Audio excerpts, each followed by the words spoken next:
so, I do have your exams printed. Haven't even looked at them, other than just staple them. So, I will try to get those back to you next week. I pulled out the syllabus just to kind of revisit where we are. So tonight we're going to talk about evaluation designs. Then next week we'll talk about measurement issues and evaluation. Then the week after spring break, woohoo! Thank you. And then the week after that we are talking about measurement issues. Then we're talking about planning evaluations, and then we're talking about disseminating evaluation results. And then that's it in terms of us meeting again. So we've got 4 class meetings left for the semester. Yay! It goes. Sometimes it seems like it takes forever to get here, and now it's like, ooh, it's going fast.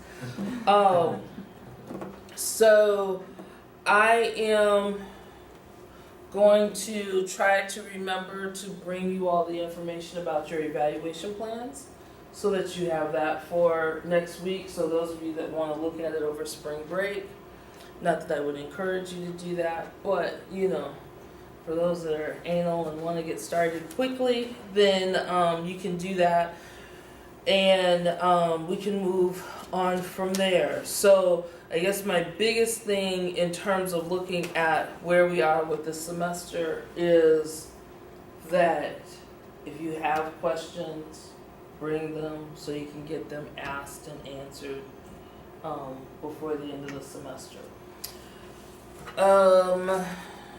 Any questions for me? Comments? No? Everybody's cool. Okay. So, so we've talked so far this semester about different levels of evaluation. So doing that process level kind of implementation. We've talked about more short-term evaluation, more long-term evaluation, whether you call that impact or outcome evaluation.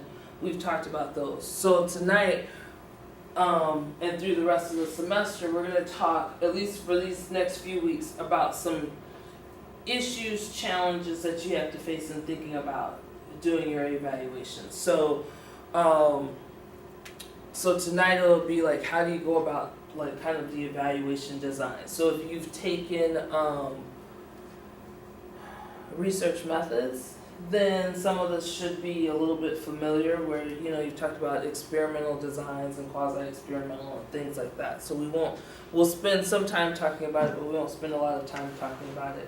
When we talk about measurement issues, we'll get into the issues around like asking questions so that you're getting the data that you need, and it's in a good way that makes it usable data and things like that. And then we'll wrap up with planning and dissemination of your evaluation. So that's kind of where we are and where we're going. So one thing that I always have to make clear is design is different than methods. Okay?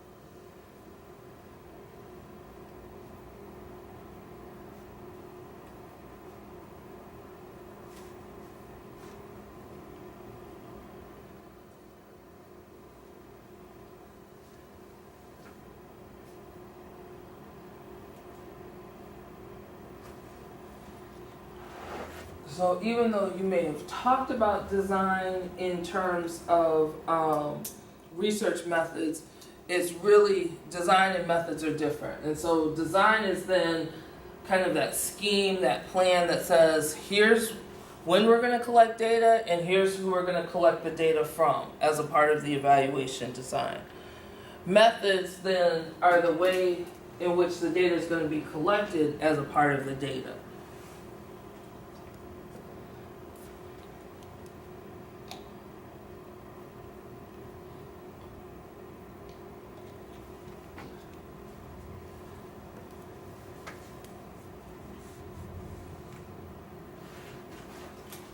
So design says when and who for the data collection. The methods say how in terms of the data collection. Okay, so whether it's focus groups or it's surveys or it's checklists, any of the number of methods that we've talked about up to this point, that's the methodological piece. So in terms of selecting an evaluation design, you need to think about how much time you have.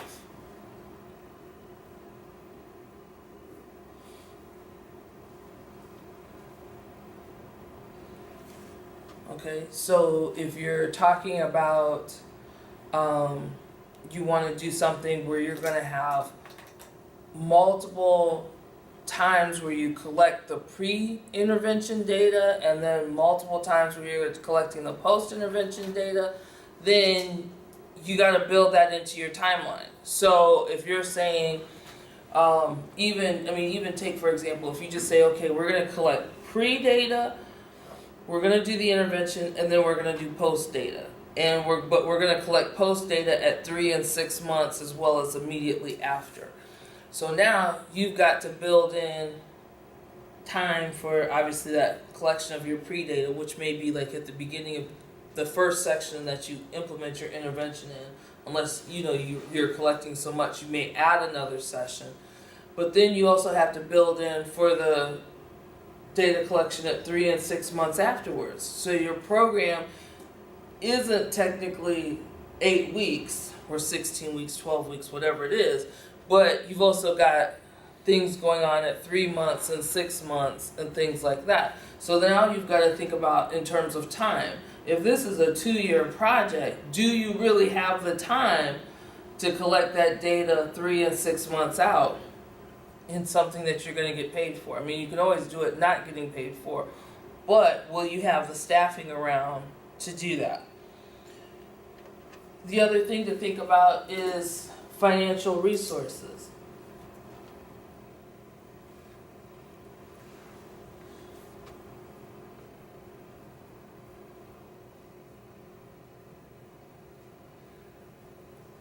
So if you think about collecting data 3 months and 6 months out, now that means you've got to have staff available to do that.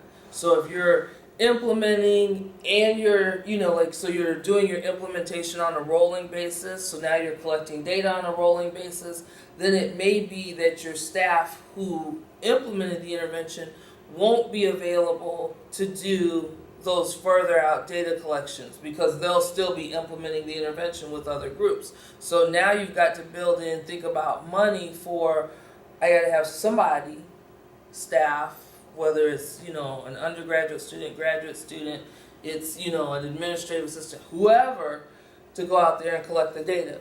Plus think about too, now if you're going to have 2 different groups, you're going to have a group that gets the intervention and a group that doesn't get the intervention, you again have to have staff who can go and collect all of that data.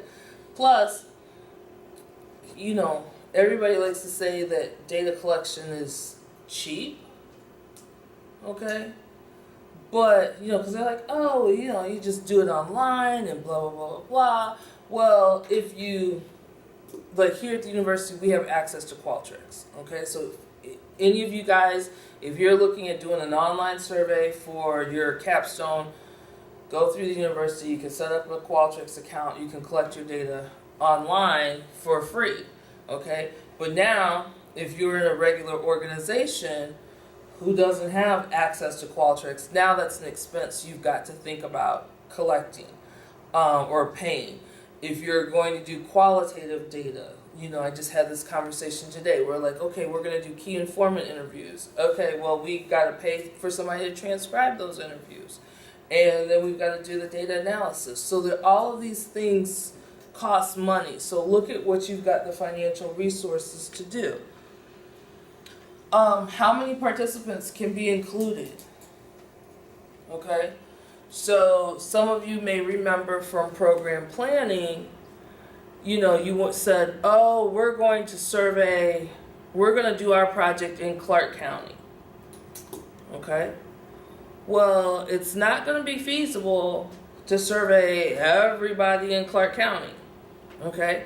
And it's not even on some level feasible to even survey small pockets of people. So you got to figure out, okay, what is it that we really need? And so then that's when you start hearing people talk about power calculations, and like, so they start figuring out what size sample they need. And really, this shouldn't be done at the evaluation stage. It should be done in the planning stage. So if you're, thinking about, okay, we want to show that this made a difference, now you've got to do your power calculations to make sure you have a large enough sample. If you have, defined groups that you're doing it, so each intervention cycle you have a cohort that you're working with, then it becomes easier. If it's a smaller cohort, you can just collect all your data from those in the cohort as well. But then think about too, how do I make sure that, like, if you have a control or a comparison group, that I'm collecting the same data from the same people. So, thinking through how many people do you really need? Are you doing qualitative data? Are you doing quantitative data? Are you doing both?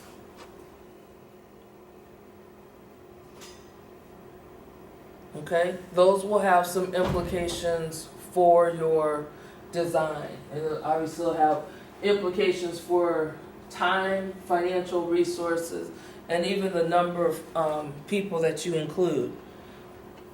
Do you have the data analysis skills? Okay. Everybody likes to do qualitative data until you have to sit down and analyze the data, and then you're like, yeah, this wasn't what I was expecting. Okay. Or you always, oh yes, we'll just run it in SPSS. But if you don't know what you're looking at, it doesn't make any sense. So making sure that you have the data analysis skills. I mean, we're academics, so we're used to access to SPSS and SAS and things like that. But when you get in the real world, that doesn't exist all the time. It may be the only thing you have is Excel. Okay, which honestly, you can do some of these higher level calculations in Excel if you know the formulas and you know how to type it all in there in the formula box and things like that, which is not something all of us know how to do. So know where your skills are based on the resources that you have. And then lastly, do you want to generalize your findings to other populations?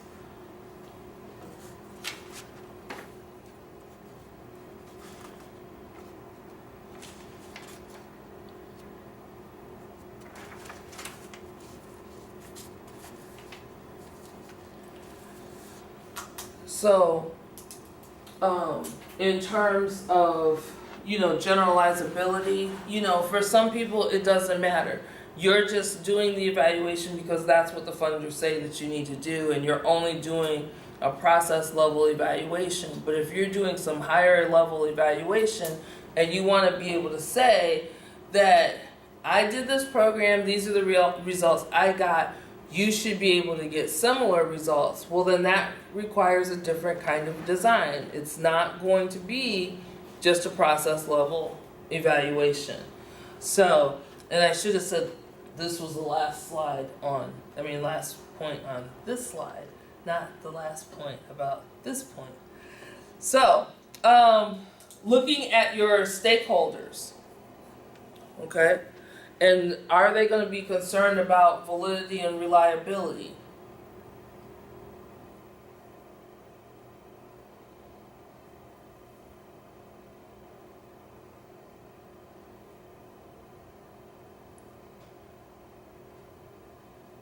So in this case, when we're talking about validity, we're talking about internal validity in terms of being able to say that your intervention caused the results that we're seeing.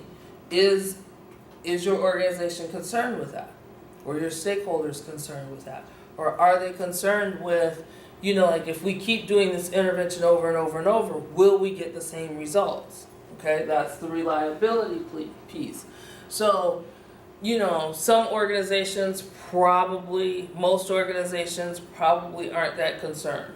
They just want to know, who did we do the program with? How much did we spend? And in theory, can you tell us, what kind of changes that we saw? They don't care about validity, reliability, things like that. But you may have somebody who does, and now you got to figure out, what is it that you're doing? You also need to think about randomization. Can you randomize participants into an experimental or control group?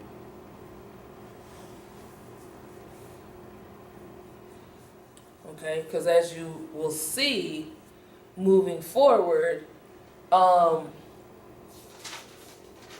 if you have randomization, it's one kind of set of designs. If you don't have randomization, it's another set of designs. So you have to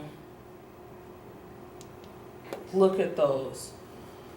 And then you also, if you can't do randomization, then you have to think about, do you have access to a comparison group?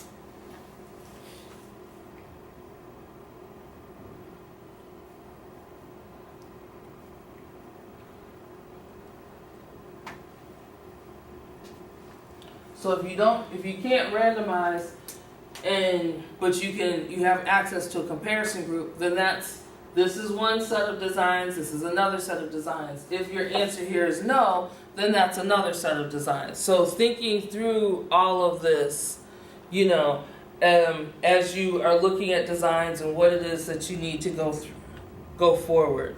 So in terms of characteristics of an ideal design, so in the ideal world, what you want to do. So you want to have a comparison or a control group that's going to be similar to the experimental and the exposed group.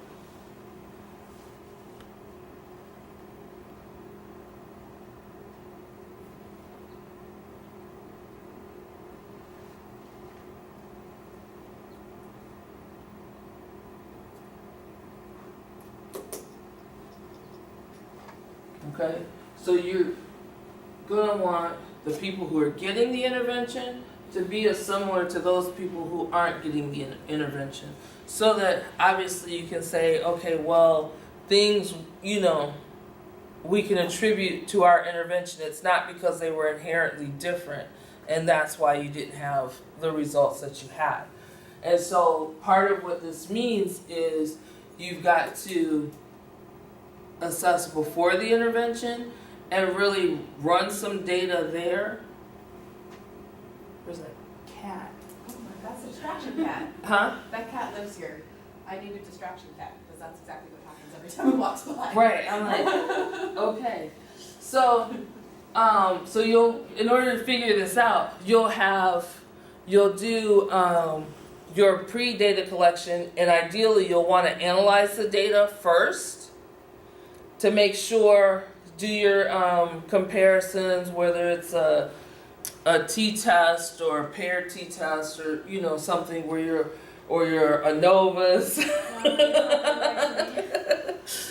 Right, see, this is why you have to take biostatistics, so that you can run these analyses yourself to see whether or not there's a difference between the groups.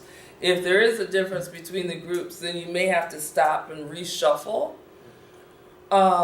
Or, so you're not going to actually move forward with your intervention, or you're just going to see if there's a way to control for those differences once you get to your final data analysis, so you can control for those.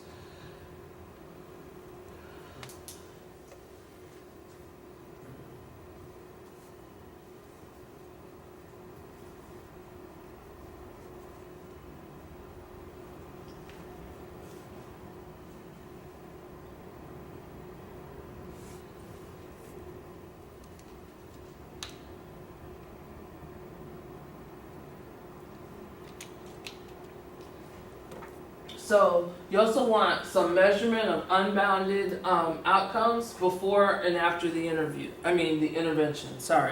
In other words, you want to be able to have your pre-test and be able to measure things, and then your post-test and be able to measure things, and they have to be some kind of like an unbounded kind of thing, something that's not confined or have limitations. So, like if you're looking at body weight, for example, you want to make sure that you've got a scale big enough that's going to handle some obese people, and it's going to measure it appropriately. So you're going to want a design that's going to do that. You also want to minimize threats to internal and external validity.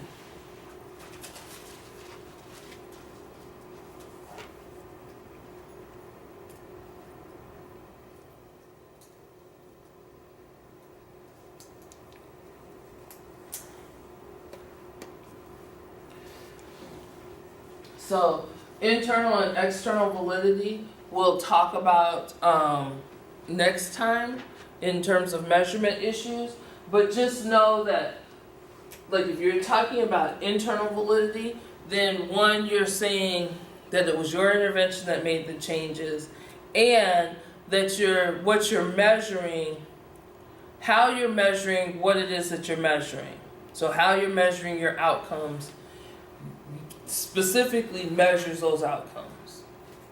Okay? So if you want to say that you're measuring body weight, for example, making sure that that's whatever you're using to do that, or if you're looking at obesity, you could do BMI, you could do body weight, you could do percent body fat. All of those are different ways of looking at it. So making sure that you've picked the best available measure to do that, and that's what it's measuring. External validity then relates to generalizability. So whether or not you can generalize to other populations. So you're going to want to pick a design that's going to minimize those threats, and we'll talk about those in a minute. So experimental approaches. And these are the ones that most of you are familiar with. It's the traditional type of research that we do. So you've got, some kind of experimental group, and you've got a control group who's not getting the intervention. Okay? In terms of the sciences, in terms of the bench sciences, really this is the only type of research that they do.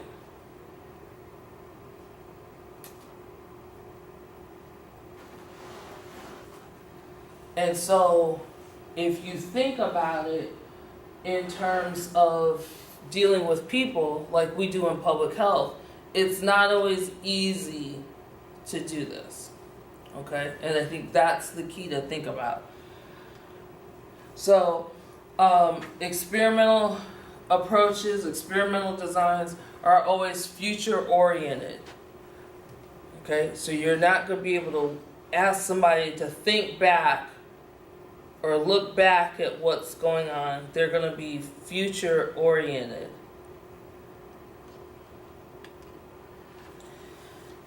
And it also involves the manipulation of the independent variable or variables.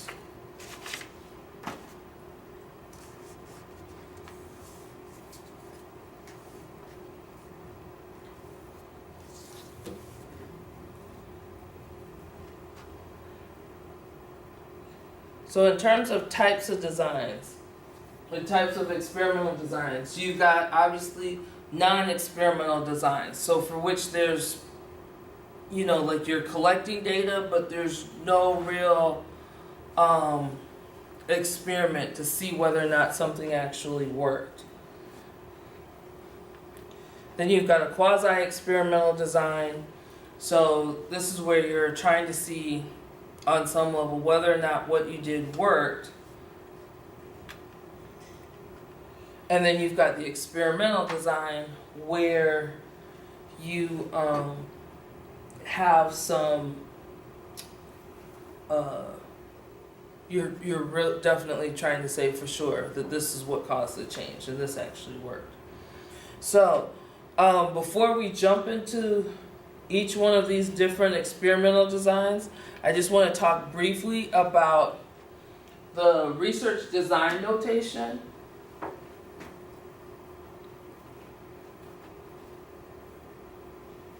So when we draw up or write up our experimental design, you're going to definitely use X's and O's.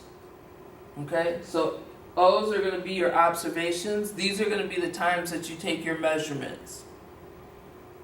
Okay, so there'll be pre-intervention, there'll be post-intervention, if you've got something going on during the intervention, and if you've got observations or you're taking measurements 3 months, 6 months out, whatever it is that you're doing. X is the treatment or the intervention. Okay, and then R means random assignment. Okay, so anytime you see it's an R, now you know that there's some randomization that's been going on as a part of this. So for example, when you guys write up your evaluation plans, you'll be using the X's and the O's and the R's where possible. So non-experimental designs. These are very primitive designs. They're very basic.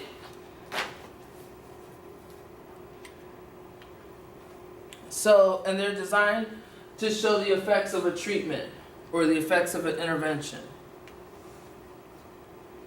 So we're not trying to show cause here. We're just trying to say, we did this intervention and here's the changes that we got.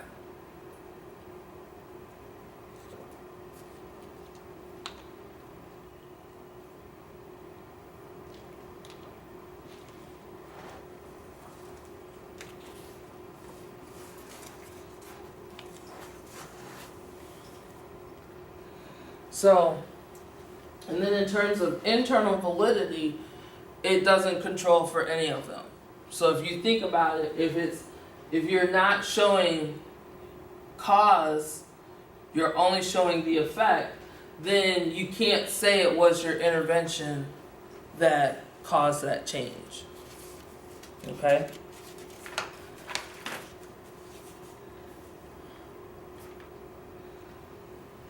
So, in non-experimental designs, there's no random assignment of your subjects. So there's no taking people and randomly assigning them to either a treatment or an experimental group. Basically, all of your participants are in the treatment group.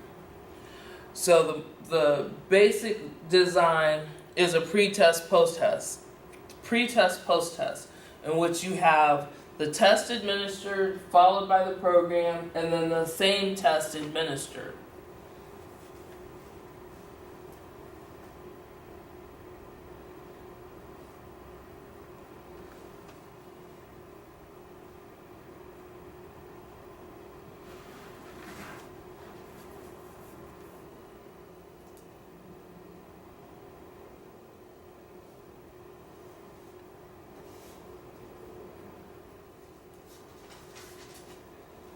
Okay, so you would have observation 1, intervention, observation 2. Where observation 1 is the pre-test or the pre-intervention, and then observation 2 is the post-intervention.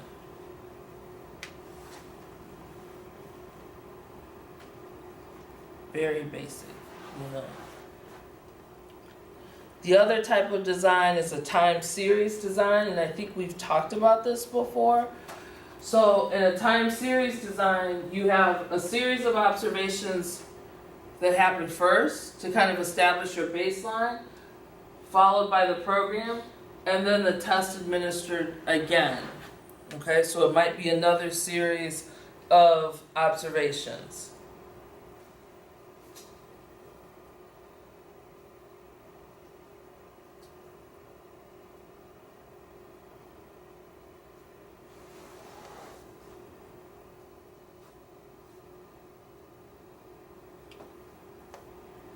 And so then here's an example of the time series design where you've got 3 observations before you implement the intervention, then you implement the intervention, and then you've got 3 observations afterwards.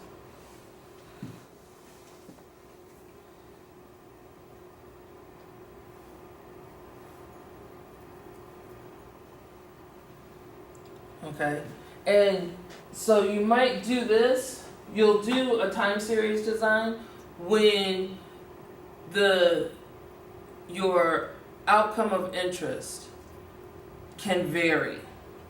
Okay, so for example, if you're working with diabetics, doing 1 observation before the intervention and then 1 observation afterwards, you won't get a feel for how their diabetes and their blood glucose levels vary, say, throughout a day or over the course of a week when different things are going on. So, with diabetics or with blood pressure, for example, you may want to do a series of interventions so you kind of know what somebody's blood pressure is or what their blood glucose level is before going into an intervention. Okay, so that you have a very good picture of what's going on. And then you'll do it again afterwards, trying to make sure that you're measuring and you're capturing all of that.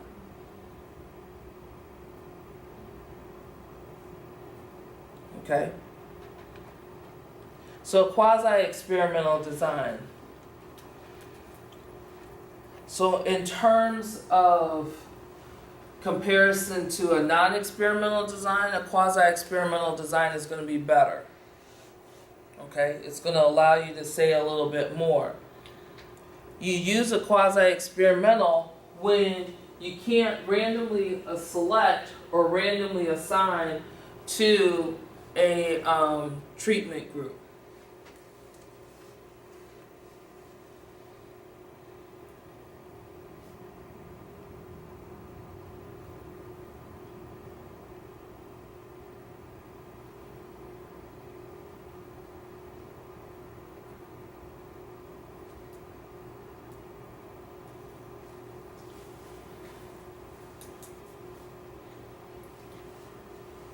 So, random selection means that you have a group of people, and now you can't intervene with everybody.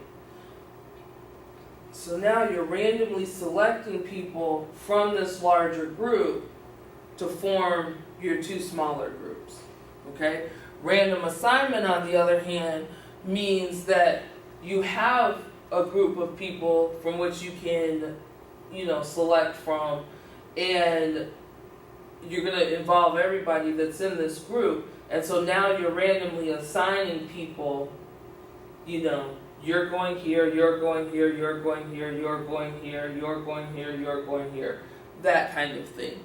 So it's, there's similar in terms of randomization, but not similar in terms of what it is that you're trying to do. And then, in terms of the internal threats to validity, this is going to control for some of them, not all of them.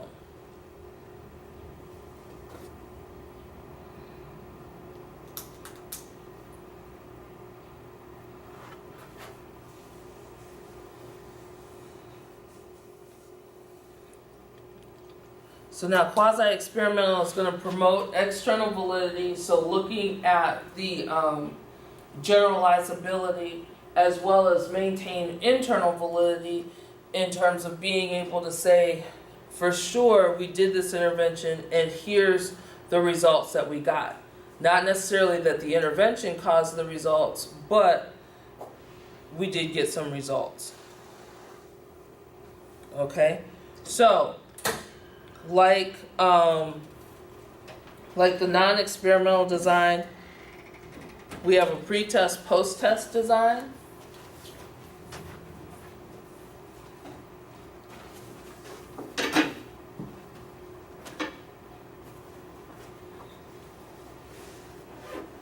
And here it says control, but change that to comparison.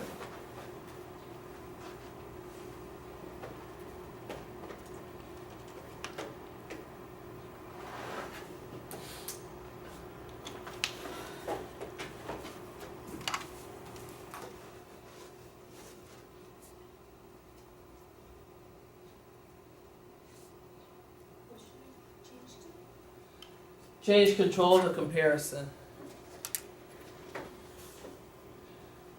Okay, and then one thing I didn't say earlier, but what you'll have, so like let's say you draw out, this is the design that we're using. Then what you're gonna have underneath here is basically a legend that's gonna say observation 1 equals whatever that is. Pre-intervention survey, observation 2, post-intervention survey and both of those are with the experimental group. Observation 3, observation 4 are gonna be with the comparison group. 3 is going to be your pre-intervention, and then post is going to be your post-intervention. Okay? And then of course you could have a time series design. So again, you have like the non-experimental design, you would have the same thing, you just wouldn't have you have a comparison group. So you have that group who's not getting the intervention.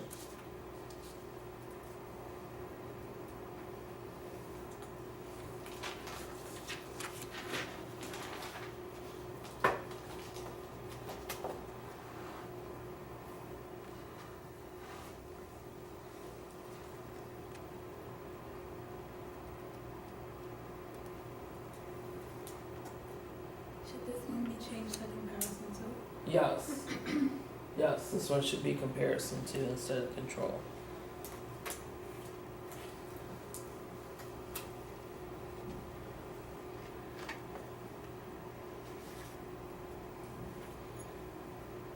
So, same thing as a non-experimental, but now you've just added that comparison group.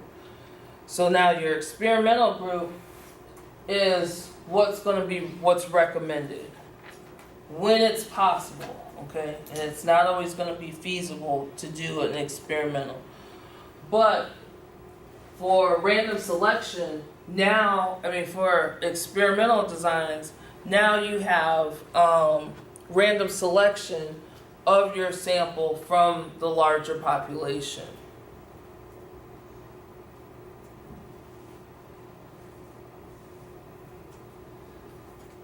Okay, so now you have this larger pool, let's say all the students at UNLV, and now you're only going to do a sample, so now you're going to randomly choose students from this larger sample from UNLV, or this larger population of UNLV.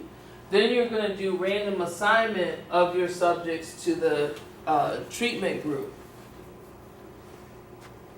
Okay, so from this large population, you go to a smaller sample through random selection, and now you create your treatment and your control groups, or your experimental and your control groups, through random assignment.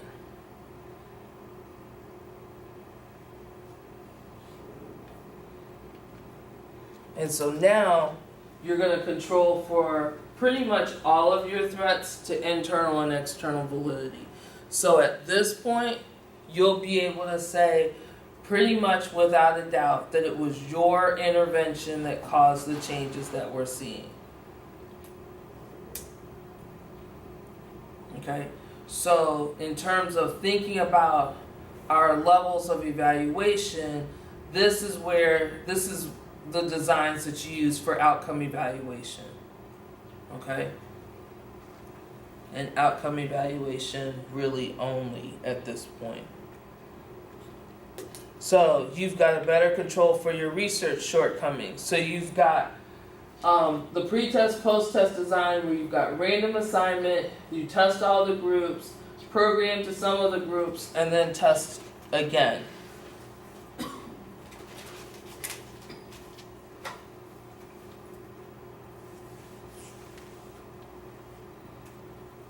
And here, control is the proper term.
So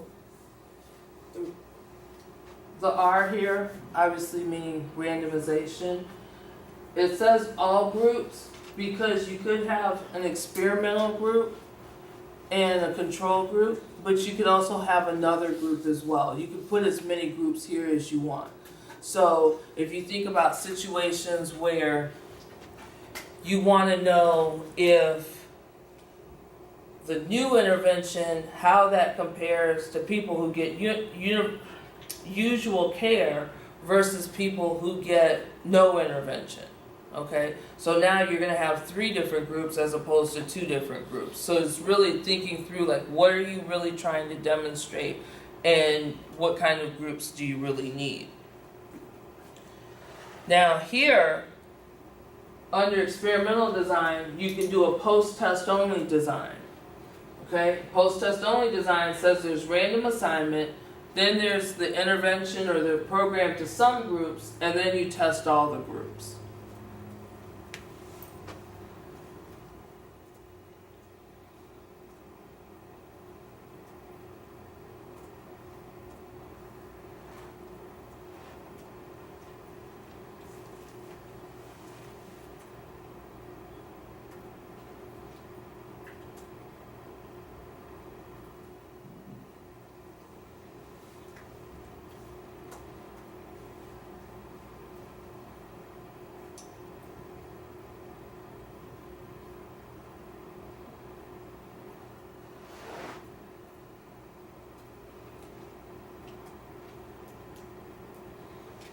So, I don't necessarily recommend post-test only design, okay? Because the assumption with the post-test only design is that you're dealing with something that people know absolutely nothing about, okay? And that's, nowadays with Google and Google being on people's phones, like if you ask somebody, oh, we want you to participate in whatever, and it's something that's brand new, like people have never done it before. It's too easy for people to just whip out their cell phone, okay, do the Dr. TR, whip out their cell phone and hit Google and go about their business and figure out what it is that you're talking about. So that's why I tend not to recommend doing a post-test only design. But there might be a situation where it's something that's new that's coming out, and so you don't have, it's something that people have never thought of, never done before, so you can assume everybody knows nothing. But you make some huge assumptions about where people are on pre-intervention that I'm not always sure you could make, okay? So I don't always recommend this. This is an example, what's written up here is an example of what I was talking about here. So this group 1 would have, like, let's say the new intervention, okay? Group 2 would fall into usual care, okay? So they do get whatever we normally get. Group 3 gets nothing, okay? So, is it possible? It is possible. How feasible, realistic? Maybe if you're dealing with some biomarkers, so maybe you're doing something like with Zika, where we don't have, everybody, we don't know what's going on, so we're assuming everybody's at the same level, and then we can do our intervention from there. Then, yeah, how many of us work with Zika? Not that many. So I don't always recommend doing this, especially if you're talking about knowledge or attitudes, beliefs, because again, people, are doing it. Now you could, for example, if you have a program and you know that people aren't attending, then you could potentially look at this and you could say, okay, well we know nobody's attending this, so we got our usual care people, whoever those might be, but then we're going to add something else, so they maybe get usual care plus something, or they get something completely new. Okay, And then there's also the time series design.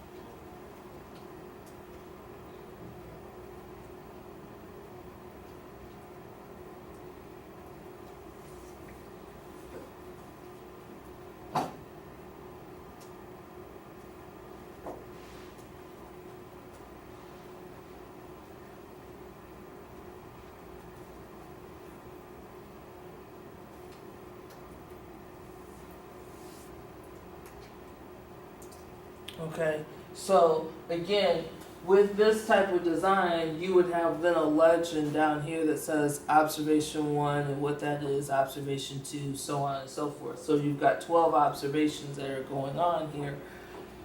I mean, think about it from a data management. You're using the same surveys, but now you're collecting 3 different points before with 2 different groups, and then 3 different points of data afterwards with 2 different groups. Okay, so it can become challenging from the standpoint of managing your data and things like that. So these are all things like before when we talk about, do you have the data analysis skills?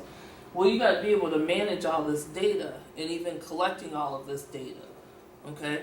And what you might even do, so let's say you're doing a pencil paper survey, which I might even would recommend in this case, then I might put all of these survey tools on different color paper.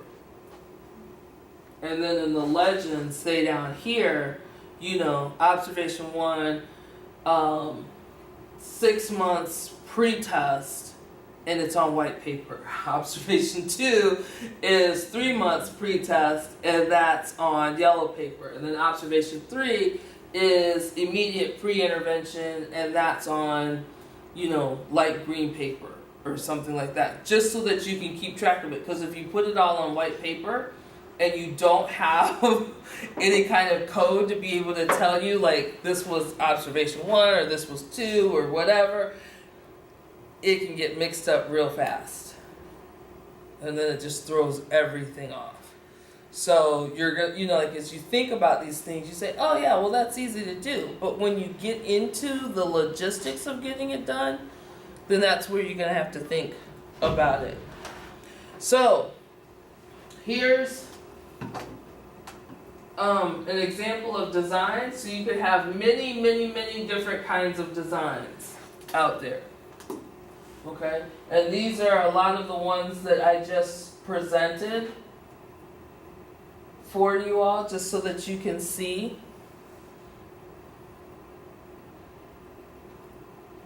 Okay, I will tell you that there is a push now to kind of do, so people say, well, it's not fair. Okay, always in the interest of fairness, that one group gets an intervention and the other group doesn't get an intervention. Okay, and so what the push, there's 2 different pushes. One is that you give your control or your comparison group something different, so a different intervention. So like, let's say you're doing a teen pregnancy prevention intervention with your experimental group. Maybe your control or comparison group now gets something related to fresh fruits and vegetables. Okay? So they're getting something, they're just not getting the same thing. Okay? So that's one option for dealing with, why did they get something and we didn't? And you guys know I'm right, so the other option is you have observation 1, you have one group getting the intervention, then you have observation 2. And then you have a break, and then you have observation 3, in which it's another pre-test or pre-intervention, and then the second group who didn't get the intervention the first time, they now get the intervention, and the group that didn't get, or that got the intervention, they now get nothing. So then everybody has something. Again, that adds to your time and it adds to your money. So if you're thinking about, well, we want to make sure everybody gets something, then you're going to have to rethink what that might look like. Or you might go to a multiple kind of thing, where you have multiple groups. So you might have, again, that one group that gets the new intervention, another group that gets usual care, and then another group that gets something completely different, just so that they can have something. Okay? But those are ways, of making it up. There are times when you go, you know what? On the time series design, this is a pretty stable thing that we're looking at. So you only collect the first observation. And then you want to look at what happens after the intervention. Okay? So, for example, if you read some of the teen pregnancy prevention interventions, for example, they will say, post-intervention, behaviors we reported here, 3 months, 6 months, or 6 months, 9 months, 12 months, whatever, then this is what their behaviors were reported. So they're doing a time series design, but maybe they only are collecting that first observation and then collecting multiple observations after. Okay? Makes sense? You guys have seen some of this before though, right? So it's just putting it in the context of how and why we use it for evaluation. So if you want to look at individual or aggregate or population, so the designs that are going to show you the effect of your evaluation,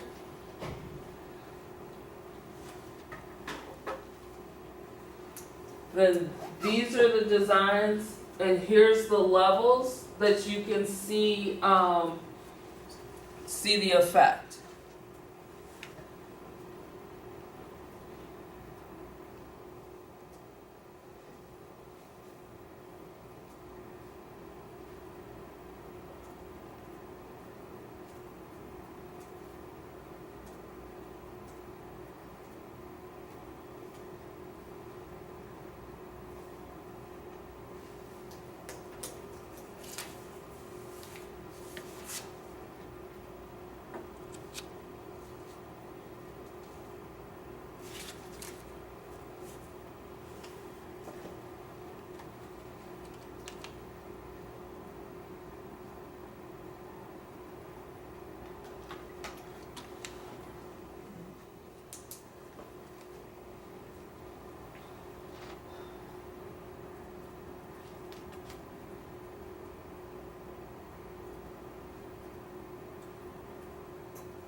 Okay, so, and some of this in terms of what level, whether it's individual or if it's an aggregate or a population, is going to be based on how you analyze the data. Okay? So if you think about all of these, well, this first one, the second one, and this third one, you can always compare an individual pre-test to post-test. Okay? So you can see if there was a difference from pre to post. But you can then also look at it as a group. As a group, did you have a change from pre-test to post-test? Okay? So that's how you get these. Okay? Post-test only comparison group. I mean, again, you've assumed in the beginning that they are at 0. So now you're saying, okay, yes, they did go up from there, hopefully. Okay? And then the same with the groups. So now you can see whether or not there's a difference between the groups. Now, as you get a little bit more complicated,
so here, this top one, you have a 2-group retrospective case control study.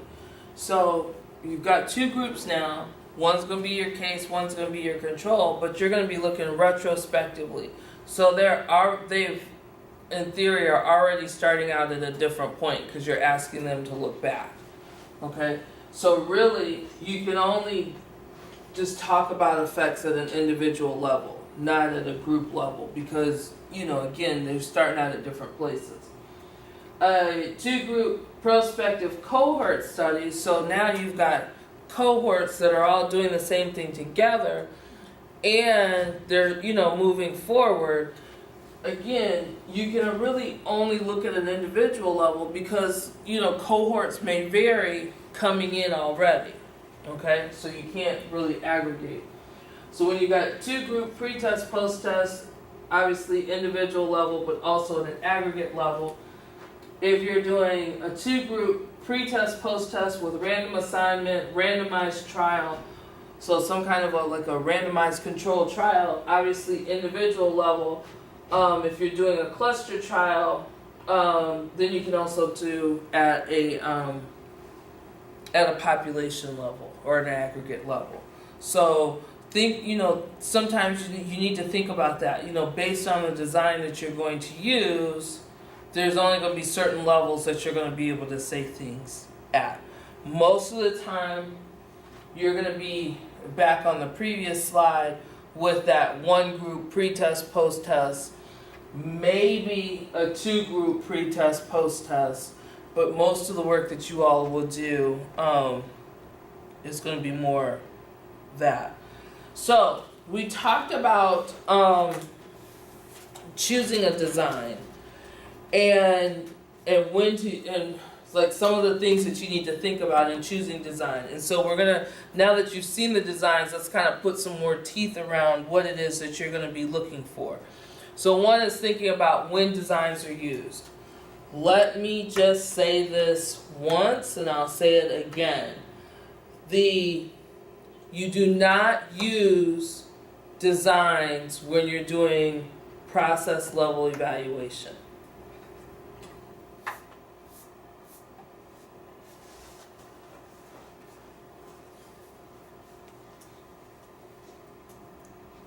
So if you're doing process monitoring, if you're doing process evaluation, then you do not use evaluation design. It's when you get into short-term and long-term evaluations in terms of whether you're talking about it from an an outcome monitoring or outcome evaluation, and impact evaluation, or if you're talking about impact evaluation and then outcome evaluation. Those are the times when you use design, okay? Because you're looking at the effects of the intervention. So you're looking at, you did this intervention and what happened. So that's when you use the design. When you're doing a process level evaluation, then it's not about showing the effects of the intervention. So you don't have to worry about design. So in terms of quasi-experimental or experimental,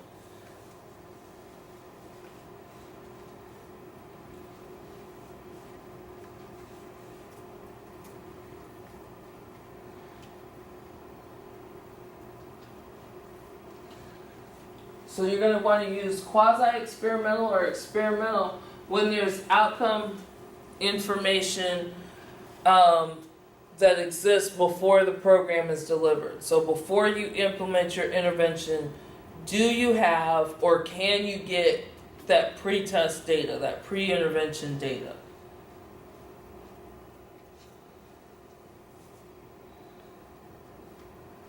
Another thing to look at is whether or not your outcome data is available for members of 2 or more groups.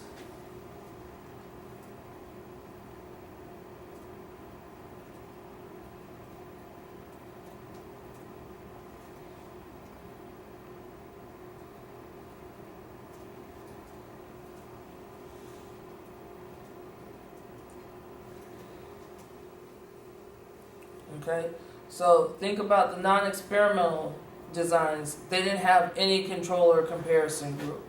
Okay, so if you're gonna have 2 or more groups that you can collect data from, now you've automatically moved into a quasi-experimental or an experimental design.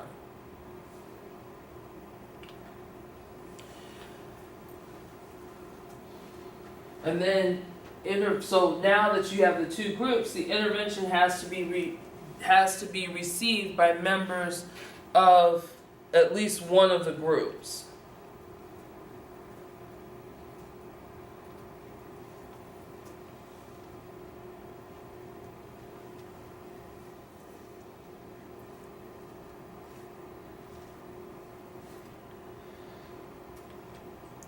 And then at the end of the intervention, you have to be able to collect data from members of the same group.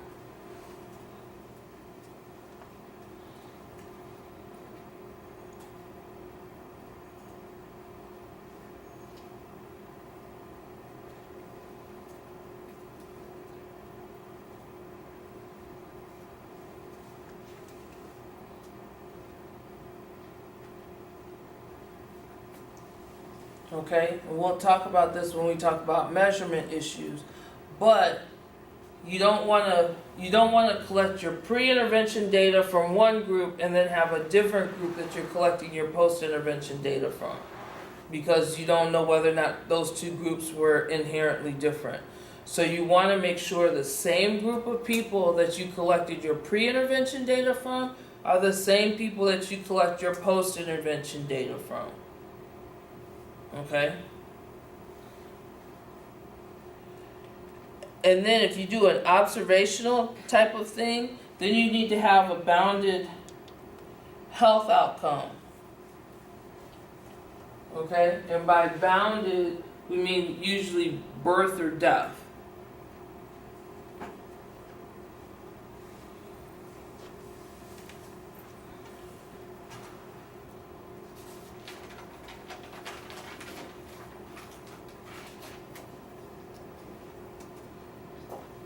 Can you give me an example of that? So like if you're looking at health status, so you're looking at birth rates or death rates, that's where you're gonna find your bounded, versus, for example, body weight, unbounded. So there's like no definitive beginning or end.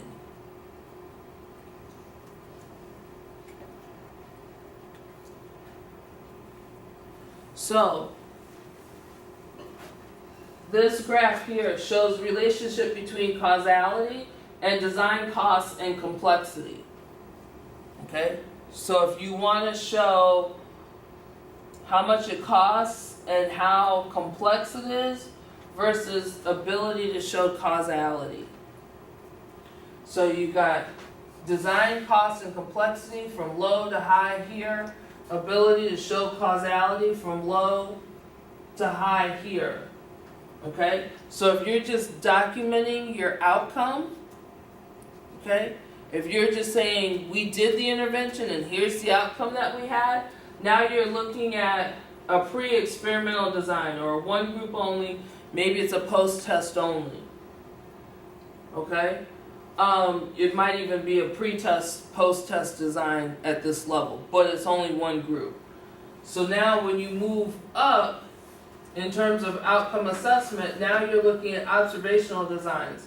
So no baseline is possible. You've got two groups, but no random assignment, and then you've got a discrete outcome.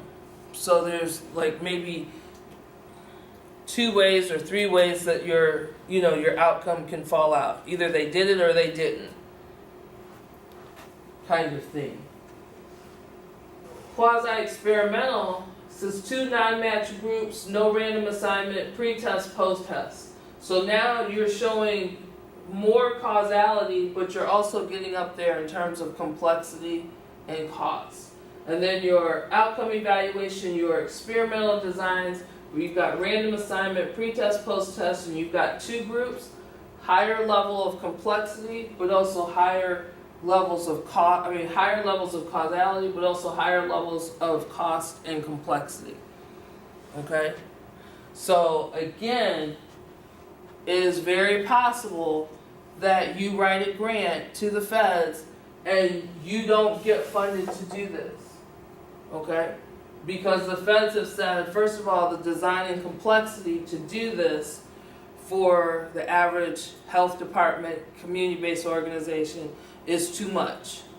Okay? So now you're putting a lot of money into your evaluation, and the ability to show causality becomes high. But if you're implementing, think about it, if you're implementing an evidence-based intervention, the assumption is that if you implement it as it's supposed to be implemented, then you will get the same changes that the developers of the intervention got, or other people who implemented the intervention got.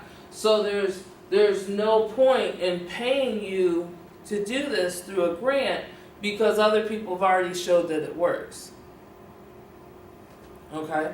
Now, on the other hand, if you make enough changes to the core elements of the intervention, remember those pieces of the intervention you're not supposed to change, now you're going to end up moving up into here, because you have to show that what you did now works. Okay? You can't make that assumption that it works. You've got to go through that extra level. Make sense? Okay. Unfortunately, most of you are probably going to be down here, not even with 2 groups. It'll just be the one group that you'll be collecting the data from. Okay, very good possibility you're going to be funneling that data into a centralized data system, and then the evaluators are going to be evaluating and manipulating your data. You're not necessarily going to be doing it. So for example, like Park, Uh-huh. you would take your outcome documentation and then go into whatever federal database of everyone who's been doing the Park intervention, and then you put in your Las Vegas data, and then someone else down the line gets paid to figure out how well it went. Right. So yeah, like the way the teen pregnancy prevention grants work the first time around is we were basically only paid to do the implementation evaluation. We didn't even, so we reported who came to what sessions, how many sessions, whether or not we implemented the intervention with fidelity. We didn't, the intervention actually came with a quiz that wasn't very good, but it came with a quiz. We used it, but that data never went anywhere, never got reported anywhere. It only that those initial data, which is implementation data, it's process data, that got entered into a data system that was run by RTI, Research Triangle Incorporated, and they ran the bigger report. So all of the sites put their data in, and then everything what happened, and then the feds could then say, for all of the people who are running the intervention, how many are doing like with fidelity, 100% fidelity, or what level of fidelity are they doing it across the board? How many people are they seeing? What is, like, we had benchmarks around the number of sessions that people had to complete. And so, honestly, in talking with the feds, it was like an arbitrary number. Like they wanted participants to finish 75% of the sessions. So if you're doing a 9-session intervention, because we added a session, now you're talking about they got to do 8 of the 9 sessions. Well, all right, so this is we talk about the rubber meeting the road. So what had happened was they're coming back and they're like, you're not, 75% of the people aren't completing the sessions, and we were like at 70, 65, 70, which, we weren't meeting it, but we weren't like at 25 either, you know what I mean? And so what we were explaining is, like we might enter data on a weekly basis. Okay, well, this is Las Vegas, very transient. So somebody, comes to the first session and then they move. We don't have any control over that. There's not a damn thing we can do about that. So we're like, then the discussion becomes with the feds, at what point do we enter somebody in to the database? Okay? Because if you enter them in every week and then you can't back somebody out, your completion rates go down because you entered everybody, like you've done on a weekly basis, and somebody gets in a car accident, their car gets totaled, and their family can't bring them anymore. This is Las Vegas. We all know this stuff happens every day with people. And so then, it became a discussion about at what point do we enter somebody in? Like, do they need to complete at least half of the sessions or a third of the sessions before we start to enter them into the database? Which now to me feels like cooking the data. Okay? Because we're not entering now everybody that we've seen. We're just entering those select ones. And so there was some discussion about that. There was discussion about how do can you back people out of the system? But again, you're talking about a centralized data system in North Carolina. They didn't think about all of that and the challenges with, So there's no guidance on at what point does somebody get entered, at what point can you pull them out. It wasn't any of that. So you have to, my advice in going forward with this is, be very clear. What exactly do people want? Because like I said, we got slammed because we were like, oh, you're not meeting 75% of your participants aren't completing the intervention. Well, come to find out, like across the country, 75, it was very hard for people to maintain that 75%. And that was just, I think it was just an arbitrary number that the feds came up with. So, yeah, just know how that works. Well, and it sucks when you have 4 or 5 interventions, right? So, like, if they miss literally one, you're not making your target. Right. I mean, it's easy to miss one. I mean, like in this class, I think we've all missed at least one class already. And the semester's not over, and somebody may still miss another class. You know what I mean? And it's nothing I can do anything about. I'm not gonna tell you can't work, and I'm sure not gonna tell you, well, don't drive to class. Even though traffic is a nightmare, or you got in an accident. I mean, there's just some stuff that we just cannot control. So, yeah, you got to think through all of this. So, here's a decision tree. I'm not sure if this is on Web Campus or not. If not, then I can put it up there. But it's just a way of like, okay, is it possible to collect post-test data? Okay? If it's not, then there's no evaluation. Boom. Very simple. We can't. And if you think about it, well, of course, if you can't collect post-test data, then why are we doing this? Okay? If you're looking at individual, if you say yes, then you're going to say, okay, are we looking at individuals or populations? And then if you're looking at populations, you're going to say, is it possible to collect pre-data or baseline data? If no, then you're probably not going to do an evaluation. If it's possible, yes, then you're going to figure out if there's a control or a comparison group. Either way, even if you don't say it's not possible for a comparison group, then you may do a post-test data collected more than once, or you may do, if you have a comparison group, then you can do a multiple group time series or a one group time series. Okay, that's if you're doing population. If you're doing individual, since in theory is it possible to collect pre-test, post, or baseline data? Yes, then you go through as a comparison group possible. Yes, then you identify groups. If you cannot identify a group, then you've got a comparison only, post-test only. Yes, then you're going to go through all of these. So you could end up with one of these interventions down here. Okay? If you can't, and then you're like a repeated intervention, random assignment. If your comparison group is possible, but you can't collect pre-data, then if you can't have a comparison group, then you're going to do a one group only post-test design. If it's possible to identify groups before the intervention, then you might do a two-group retrospective. If you can identify the groups beforehand, then you might do some kind of a cohort study, two groups cohort.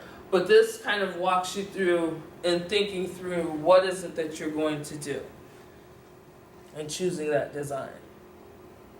Okay, and I will double check.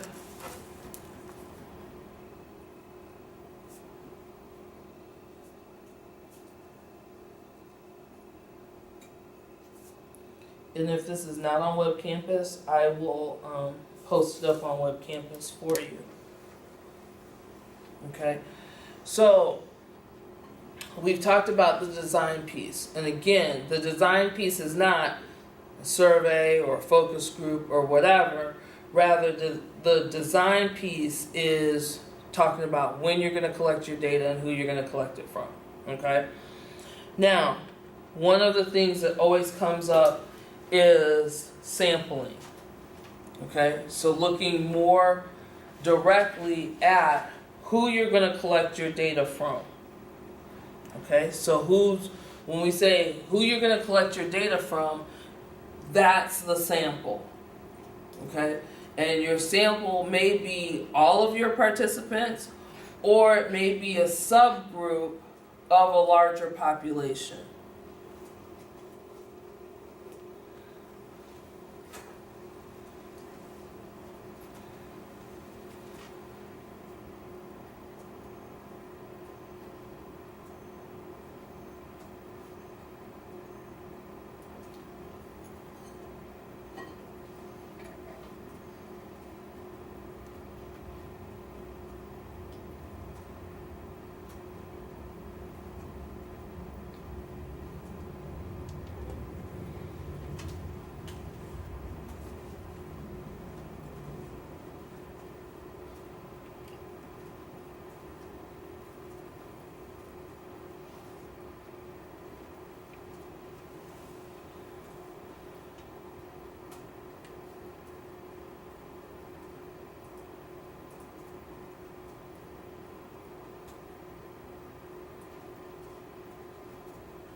So again, you have this larger population. So let's say it's UNLV students, okay, and maybe let's do a comparison of UNLV and UNR. UNLV gets the intervention, UNR doesn't get the intervention. We cannot survey every single student on campus, okay? Not possible, not feasible. But we can choose what we call samples. So a sample of students from here and a sample of students from there, and that's who we collect our data from, okay? And like I said, it's at the end of the day, your sample is going to be the group of people that you collect the data from.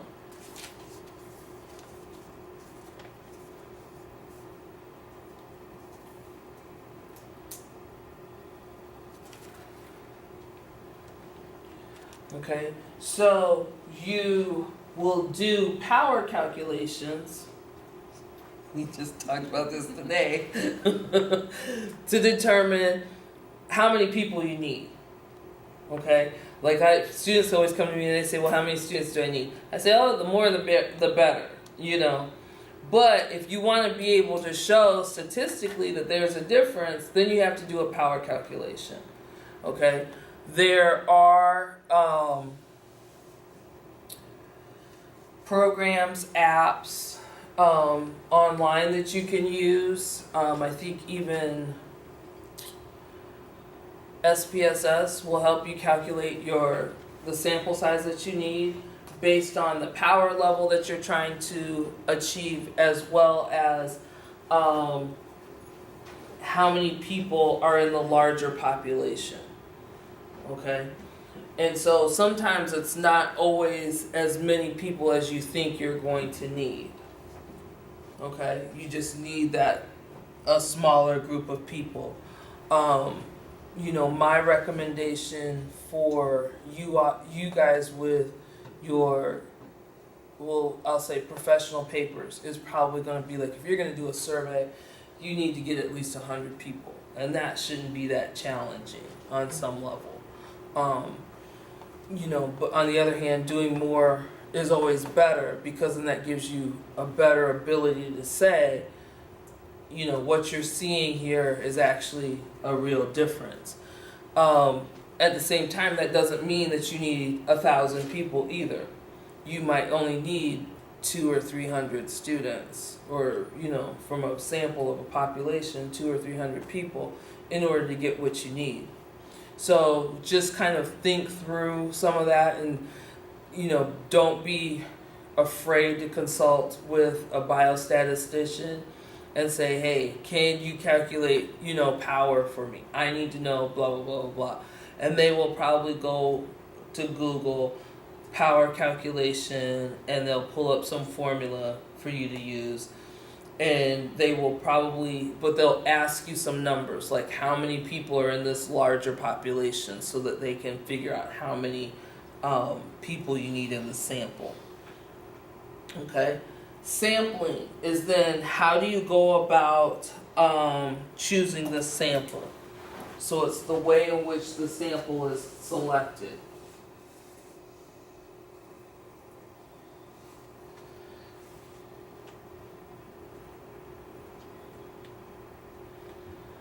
So we talk about how is the sample selected.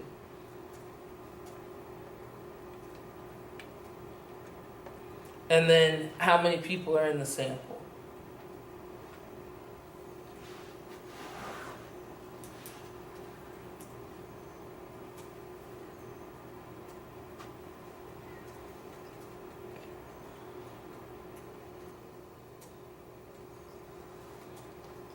So here's the types of samples and then their usage. So you've got a probability sample and then you've got a non-probability sample. Okay?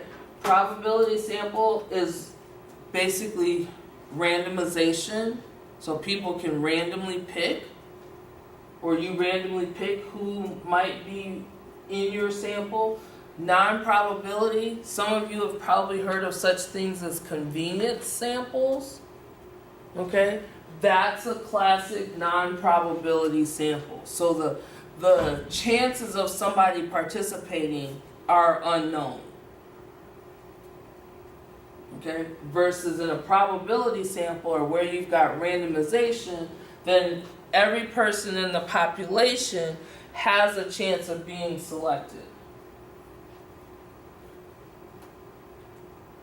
And therefore you kind of know what the probability is of being selected.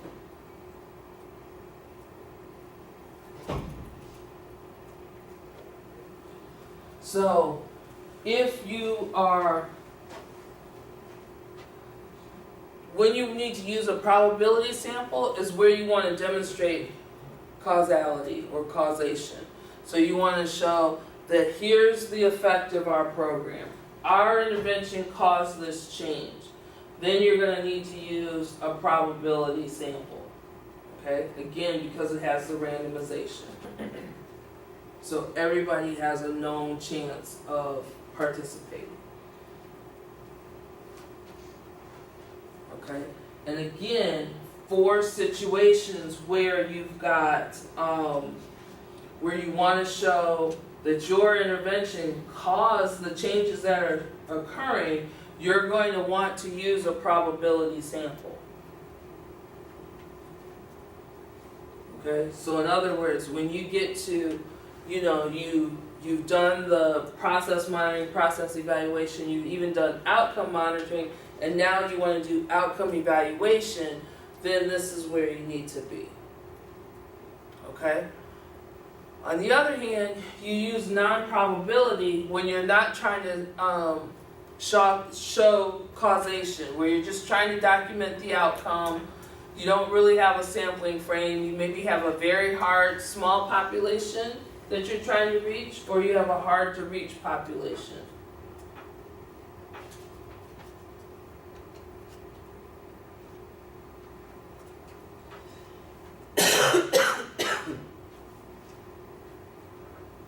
Yes, ma'am. So like snowball sampling is an example of non-probability. Right. Convenience sampling. Right. The convenience sample, snowball sampling, all of those are going to be here. Okay? Probability sampling, on the other hand, is going to be like, we're going to go to the DMV and we're going to collect data and we're going to talk to every third person that comes through the door.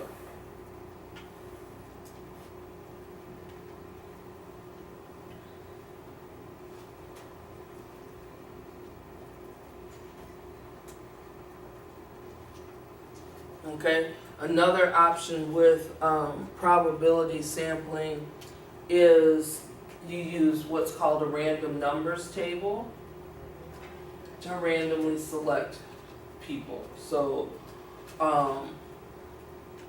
not something necessarily that I talk about at this level, more at the next level, like how you would go about using a random numbers table.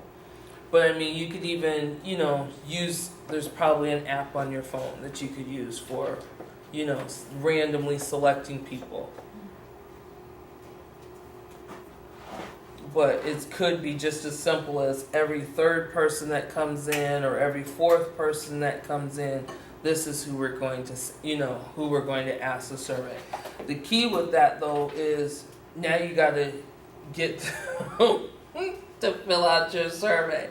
And sometimes people don't want to fill out the survey.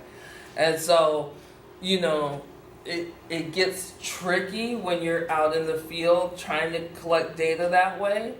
And so, that's where this non-probability comes in. And that's where people, get stuck with that sometimes because it's, you have, for example, you set up a booth somewhere and now you want people to come and do your survey. And so, it's just going to be those people really that want to complete your survey are going to be the ones who are going to come up and do your survey. Or like you mentioned, snowball technique. So snowball technique means that Alex comes and asks me for a survey, and Alex says, hey, do you know other people like you who could also complete the survey? And then I go, yes, there's Jake, and there's Joanna, and there's Brenda, and there's Prescott, and then, that way. But it's not random. Like, and you're still subject to kind of who, if anybody, let's be clear, who, if anybody, I ask, and then you also become subject to whether or not then they want to participate. So that's where that whole non-probability, like you just don't know how that's all going to shape up. Well, then you get the selection bias, right? Because you might know a certain group of people that might not necessarily be generalizable, right? Right. Or, yeah, I mean, you get people, oftentimes, I mean, think about it like the customer service surveys. Usually the ones that complete it are the ones that have something to say. I mean, they are. I mean, think about, you guys get surveys. How many of them do you fill out? Okay? And I've even gotten to the point now where some of them, if I'm not getting something back for doing it, then there's a very good possibility I'm not doing it. And like how you can get emails with surveys and then you get points and then you can do this. Like at one point I used to be really good at, oh, let me do this, And after a while I'm like, I'm not doing this mess no more. And I don't do them. I got an email the other day from one site who was like, we're about to deactivate your account. At first I was like, no, don't deactivate my account. But at the same time I'm like, you give me 10 points a survey and then you say I need to fill out 1,000 surveys? Come on. Or 1,000, I need 1,000 points to get $5 worth of something? Yeah, I'm good. Yeah, I tried doing that too. So, I mean, you've got to think about those kinds of things. So, in terms of design, that's kind of all I have. But I want to make sure that you clearly understand you do not use evaluation design when you're doing process or implementation level evaluation. Okay? It's only when you're trying to look at the results of the evaluation, you're trying to look at the outcomes, you're trying to look at what happened, that's when you use the evaluation design. Okay? And so, yes, you will write out your evaluation design, but you also need to explain it, like kind of what is it. So, one question I can tell you I get all the time, as it relates to evaluation design, is that, so what if you're doing some kind of an assessment in the middle of the intervention? Okay, so let's say, Like, I mean, think about like a class. Like, you know, like we would do pre-class assessment, okay? So maybe we'll do semesters, okay? We'll do a pre-class assessment. Then we would have to do a mid-semester assessment or test or whatever we're going to call it. But remind you, the class is now the whole intervention, okay? So like kind of mid-semester doesn't make sense. Then we would do a post-semester evaluation, okay? And as we'll start talking about next week with measurement issues, those need to be the same instruments. Okay, so if I'm looking at change in knowledge, I might, you know, I could do something mid-semester, and that would show me what you've learned up to that point, and then again at the end, hopefully, you know, like we could chart that progression. Okay. Realistically, you don't really do that. It's pre and then it's post. Now, some people like to do, like, let's say class by class. So you do so like we would have started tonight with a pre-class assessment and then a post-class assessment, okay? Not something necessarily that you want to do, because, I mean, think about how people learn. You know, like you learn in chunks, and so you have to get like a whole bunch of chunks together before it makes sense. Okay? So you may not want to do that pre-class, post-class kind of thing unless there's a reason to do that. But then what you want to do, however you want to do it, you then have to explain that in your evaluation design notation. Like, okay, that's why that legend becomes important. Observation 1, what exactly is that? And then, you know, all of your other observations, your intervention, describe what that is. So, you know, like for the teen pregnancy prevention one, we did BART. It's an 8-week intervention. We added a 9th week. And, you know, so that people, you know, clearly understand, okay, so they did an observation before the intervention started, and they did one immediately post intervention. Okay? So it's just all these little things that you need to kind of think through as you're putting it all together. Make sense? Because yes, you will see evaluation design on your next exam, and you will have to include it in your evaluation plans. So, you know, and I'll make you use the notation and stuff so that you have some experience with that.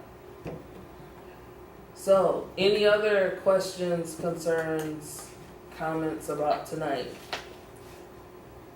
Do we have to go to bookings? Like, wait, let me turn this off.